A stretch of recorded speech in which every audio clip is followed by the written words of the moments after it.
구독과 좋아요는 영상 제작에 큰 힘이 됩니다. 귀궁이 마침내 베일을 벗었습니다. 그리고 단 한 회만에 시청자들에게 확실히 각인된 이 드라마. 판타지 사극의 새로운 가능성을 제대로 보여준 첫 방송이었습니다. 여리는 신기를 타고났지만 무녀의 삶을 거부하고 애체, 즉 안경 장인으로 살아가고 있는 인물입니다. 그런 그녀 앞에 나타난 사람. 13년 전 첫사랑 윤갑. 그는 이제 왕의 총애를 받는 검소관이 되어 있었고 여리에게 임금의 안경을 만들어 달라며 함께 한양으로 향하자고 제안합니다. 여리는 망설였지만 결국 그의 손을 잡고 함께 길을 나서죠. 하지만 그 여정은 어딘가 이상했습니다. 3일이면 도착할 거리인데 이틀째 같은 자리를 맴도는 낌새. 윤갑은 무언가가 고랭을 막고 있다고 말하고 그 불길한 예감은 곧 현실이 됩니다. 바로 그들의 여정을 뒤쫓고 있었던 존재. 이무기 강철이. 천년을 살아도 용이 되지 못한 존재 악신. 여리는 이 모든 것이 강철이의 지심을 눈치채고 홀로 산속에서 그를 향해 분노를 터뜨립니다. 언제까지 날 괴롭힐 거냐. 그 사이 윤갑은 왕의 정적인 곽상충과 김근우에게 기습을 당합니다. 칼에 찔려 죽음을 맞이한 윤갑. 이를 지켜보던 강철이는 윤갑의 육신을 빌려 사태를 수습하려 하지만 뜻밖에도 그 몸에 영혼이 갇히고 마는 운명에 처하고 맙니다. 그리고 여리는 죽은 첫사랑의 육신 안에서 낯선 존재를 마주하게 됩니다. 이제 앞으로의 전개는 단순한 인간 간의 갈등을 넘어 완전히 새로운 차원, 즉 영적, 세계와 내면의 충돌로 접어들게 됩니다. 여리는 더 이상 외면할 수 없습니다. 그녀가 등 돌렸던 운명, 그녀가 잊으려 했던 과거, 그리고 그녀가 지키려 했던 평범한 삶은 윤갑의 죽음과 강철이의 등장으로 송두리째 무너져버렸습니다. 더 이상 물러설 곳이 없는 여리. 그녀는 이제 자신 안의 실력을 다시 꺼내야 합니다. 피하려 했던 무녀의 길, 그 길 위에 다시 올라서야만 이 모든 혼란을 바로잡을 수 있습니다. 강철이라는 낯선 존재, 팔척귀라는 거대한 악의 기운, 그리고 무엇보다도 자신이 사랑했던 윤갑이 남긴 마지막 흔적을 지켜야 하기 때문입니다. 그런데 여기서 정말 중요한 질문 하나. 윤갑의 의식은 정말 완전히 사라졌을까요? 단순히 육신만 남은 것일까요? 아니면 그 몸의 깊은 어딘가에서 아직도 여리를 바라보며 조용히 숨 쉬고 있는 걸까요? 만약 윤갑의 영혼이 남아있다면 강철이와 윤갑은 한 몸 안에서 서로를 밀어내기 위한 치열한 싸움을 시작하게 될 것입니다. 그리고 그 싸움의 중심에는 여리가 있습니다. 윤갑은 여리를 지키기 위해 싸울 것이고 강철이는 여리를 차지하기 위해 흔들릴 것입니다. 이제 강철이는 단순한 악신이 아닙니다. 그도 한때는 인간의 감정을 몰랐던 존재였지만 윤갑의 기억, 윤갑의 감정, 그리고 여리의 존재가 그의 마음을 흔들고 그의 목적을 바꾸기 시작합니다. 그러니 앞으로 펼쳐질 이야기는 단지 누가 살아남느냐의 문제가 아닙니다. 누가 자신의 본질을 지켜내느냐, 그리고 누가 진짜 사랑을 품을 수 있느냐의 이야기로 깊어질 것입니다. 여리의 각성, 윤갑의 흔적, 강철이의 감정 변화, 그리고 팔척귀에 다가오는 그림자. 한 몸 안에서 두 존재가 충돌하고 한 여자의 선택이 모든 운명을 가를 이 판타지 사극의 다음 장. 이제부터가 진짜 시작입니다. 한편 강철이 또한 변화의 기로에 서게 될 것입니다. 처음 그가 윤갑의 몸에 들어간 건 단순히 상황을 모면하기 위한 임시적 도피였을지도 모릅니다. 죽어가는 인간의 육신을 빌려 현실에 개입하려던 이무기. 그러나 그가 예상하지 못한 것이 있었습니다. 인간의 감정, 그리고 그 감정을 끌어올리는 열이라는 존재. 여리는 강철이에게 처음으로 혼란을 안겨준 인물입니다. 그녀는 두려움 없이 강철이의 존재를 직시하고 분노하고 때로는 연민을 품기도 합니다. 그 모든 감정의 파도 속에서 강철이 역시 서서히 자신의 본능과 감정 사이에서 갈등하기 시작합니다. 그는 본래 인간이 아닙니다. 용이 되지 못하고 땅 위를 기어다닌 이무기. 그의 삶엔 따뜻함도 눈물도 사랑도 없었습니다. 하지만 윤갑의 기억과 감각, 그리고 무엇보다 여리의 다정한 시선이 그의 본능을 조금씩 흔들기 시작한 것이죠. 혹시 그 변화는 강철이조차 원치 않았던 사람의 마음이 깃드는 과정일지도 모릅니다. 이무기 강철이. 그는 여리 앞에서 어떤 존재가 되어갈까요? 지배자가 될 것인가?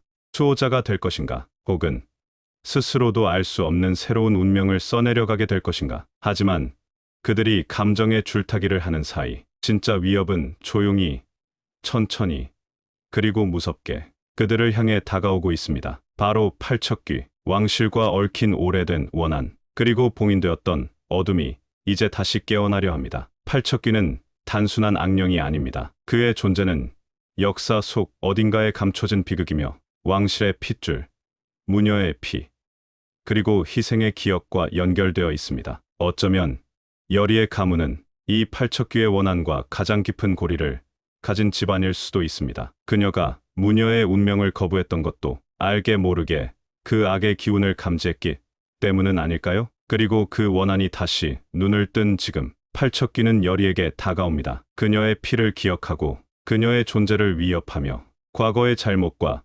업보를 다시 꺼내려 하고 있습니다. 이제 여리와 강철이 앞에 놓인 선택지는 단순하지 않습니다. 자신의 감정만을 따를 수도 현실을 회피할 수도 없습니다. 이제는 과거와의 전쟁이자 자신 안의 그림자와 싸워야 하는 싸움이 시작되는 것입니다. 강철이의 변화, 여리의 각성, 그리고 팔척귀의 본격적인 등장. 이 삼각의 긴장이 앞으로 펼쳐질 귀궁의 진짜 본질을 드러내기 시작합니다. 그리고 잊지 말아야 할 또 하나의 축, 바로 정치적 음모입니다. 이야기의 중심이 초자연적인 힘과 감정에 쏠려 있다고 해도 궁 안의 권력 다툼은 여전히 이 세계를 뒤흔드는 가장 현실적인 재앙이죠. 윤갑을 죽인 곽상춘과 김근우, 겉으로는 단순한 왕의 정적이자 야심가처럼 보이지만 그들의 배후에는 더 거대한 세력, 왕권을 무너뜨리고 새로운 질서를 세우려는 정치 연합 세력이 숨어 있을 가능성이 큽니다. 그리고 윤갑은 그들이 반드시 제거해야 할 존재였습니다. 왕의 총애를 받으며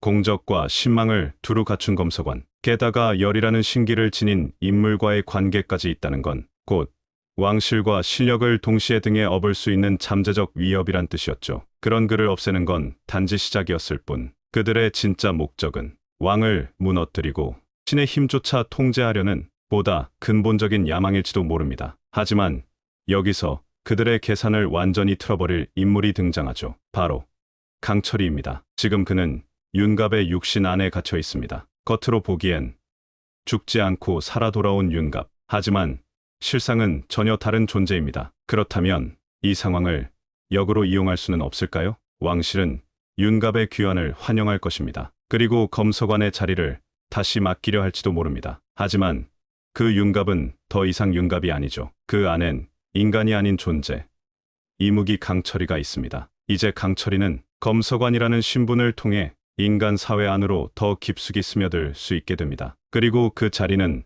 단순한 직책을 넘어 왕실 내부에 잠입해 팔척귀의 실체를 추적하고 윤갑의 죽음을 둘러싼 음모를 파헤칠 전략적 발판이 될 수도 있습니다. 한편 정치 세력은 자신들이 죽인 줄 알았던 윤갑이 살아 돌아오자 혼란에 빠질 수밖에 없습니다. 혹시 죽지 않았던 것인가? 아니면 무언가를 알고 되돌아온 것인가? 그들은 불안에 떨며 다시 움직이기 시작할 것입니다. 이제 강철이는 더 이상 그림자 속 존재가 아닙니다. 그는 윤갑이라는 이름으로 궁 안에 들어서고 검서관의 눈으로 권력의 균열을 들여다보게 됩니다. 그리고 이 모든 계획은 여리와 함께 그 진실을 파헤치기 위한 운명의 반격이 될 수도 있는 것이죠. 그리고 이 이야기의 진짜 심장, 그것은 바로 감정선입니다. 육신은 윤갑입니다. 그러나 그 안에 깃든 존재는 이무기, 강철이입니다. 여리는 매 순간 눈앞에 이 남자를 바라보며 혼란에 빠집니다. 보이는 얼굴은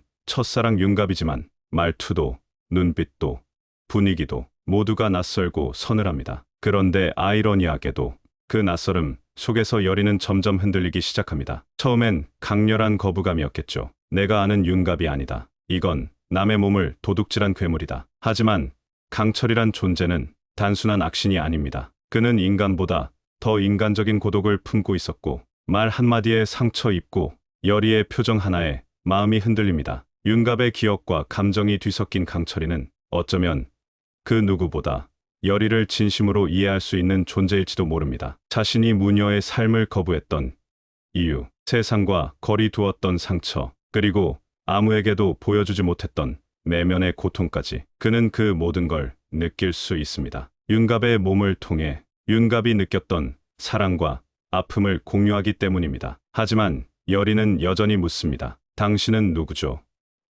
윤갑인가요? 강철인가요? 그리고 강철이는 대답하지 못합니다. 왜냐하면 그 자신조차 혼란 속에 빠지고 있기 때문이죠. 그들은 서로를 원하지만 닿을 수 없습니다. 닿는 순간 진실이 드러나고 그 진실은 둘 모두를 무너뜨릴 수 있으니까요. 무녀와 이무기, 신과 신 사이도 아닌 신과 악신의 대립, 태생부터 다른 두 존재가 서로를 향해 이끌리는 이 감정선은 단순한 로맨스가 아닌 금기의 감정 혹은 운명의 도전 그 자체입니다. 이 감정은 단순히 사랑이라는 말로 포장될 수 없습니다. 이것은 과거와 현재, 인간과 신성, 죽음과 생명, 모든 경계를 넘어서는 서로를 망가뜨릴 수도 있는 열망입니다. 그리고 그 뜨거운 열망을 끝내 인정하게 될 때 두 사람은 돌이킬 수 없는 선택의 기로에 서게 될 것입니다. 여리가 이 감정을 받아들인다면 그녀는 다시는 예전의 여리로 돌아갈 수 없게 됩니다. 강철이 또한 이 감정을 지키기 위해서 윤갑의 육신을 진짜로 자신의 것으로 만들려 할지도 모릅니다. 그래서 이 감정선이 무서운 겁니다. 아름답지만 파괴적이고 운명적이지만 치명적인 이 드라마의 모든 사건과 음모, 미스터리와 세계관을 관통하는 가장 치명적인 핵심이자 시청자들이 절대 놓을 수 없는 감정의 중심축이 되는 것이죠. 귀궁은 무녀와 이무기의 운명 같은 만남, 숨겨진 진실과 깊어지는 감정선, 그리고 그들을 시험할 거대한 존재 팔척귀의 정체까지. 여러분은 앞으로 어떤 전개를 기대하시나요? 여리는 무녀로 각성할까요? 윤갑과 강철이의 내면은 어떻게 흔들릴까요? 아래 댓글로 여러분의 예측을 나눠주시고 좋아요와 구독으로 다음 영상도 꼭 함께 해주세요. 드라마는 이제 시작입니다. 귀궁 다음 회차에서 다시 만나 뵙겠습니다.